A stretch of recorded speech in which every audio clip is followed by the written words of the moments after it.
Na Otočcu so se včeraj zvečer končala maratonska pogajanja med Slovenijo in Hrvaško o reševanju spora glede varčevalcev hrvaške podružnice Ljubljanske banke. Po 6 urah pogajanja ministroma za zunanje zadeve Karlu Erjavcu in Vesni Pusić ter finančnima strokovnjakoma Francu Arharju in Zdravku Rogiću uspelo nekoliko zbližati stališča.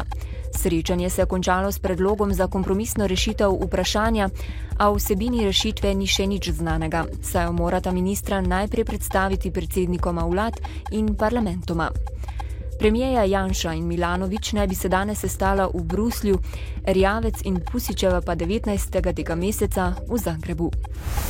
Poskusi reševanja vladne krize so spet povezali tako imenovani sredinski trojček, Državljansko listo, Desus in SLS. V zadnjem času s pogovori za oblikovanje projektne vlade poskuša Pozitivna Slovenija, vendar za zdaj brez konkretnih dogovorov. V Državljanski listi si prizadevajo, da bi morebitna nova vlada nastala iz sredinskega trojčka. Signali iz strank nakazujejo na vse večjo pripravljenost za novo vlado. Po neuradnih informacijah pa naj bi že potekali tudi pogovori s potencialnimi kandidati za novega mandatarja.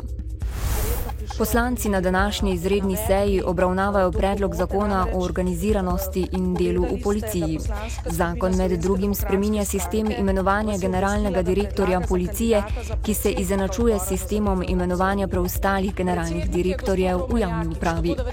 Prav tako zakon spreminja status nacionalnega preiskovalnega urada in ga umešča pod okrilje uprave kriminalistične policije. Zakon, ki pa bo v prihodnje urejal policijsko zakonodajo, so poslanci sprejeli pred tednom dni. Če bodo poslanci sprejeli danes obravnavani zakon, bosta oba omenjena zakona nadomestila sedanji zakon o policiji. Mandatno-volilna komisija Državnega zbora je podprla vladno odločbo o razrešitvi Ljuba Žnidarja s funkcije državnega sekretarja na Ministrstvu za infrastrukturo in prostor. Žnidar se je tako že danes vrnil v poslansko skupino SDS. Mesto poslanke pa je zapustila njegova strankarska kolegica Alenka Koren Gomboc. Nadzorni svet mariborskega mestnega avtobusnega prevoznika Marprom podžupanu Milanu Miklu za direktorja podjetja predlaga Bernarda Majheniča. Brez težav pa tudi pri tem imenovanju naj ne bi šlo.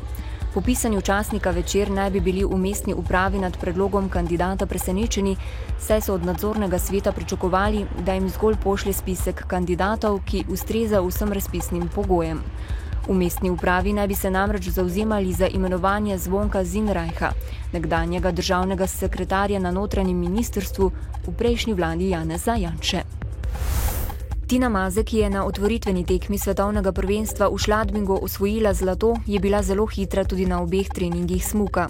Na obeh poskusih je bila najhitrejša Avstrijka Regina Šterc. Mazejeva, ki je bila na prvem treningu 4., je danes zasedla 10. mesto. Ilka Štuhec je bila 17. Sicer so na današnjem treningu prevladovale Avstrijke, ki so zasedle 3 od prvih 4 mest. Slovenski nogometaši so na prijateljski tekmi v Stožicah z 0-3 izgubili proti reprezentanci Bosne in Hercegovine. To je bila prva tekma Slovenije pod vodstvom Srečka Katanca, ki je bil selektor že med letoma 1998 in 2002. Slovenijo naslednja tekma čaka 22. marca, ko se bo na domačem terenu v okviru kvalifikacij za svetovno prvenstvo 2014 pomerila z Islandijo.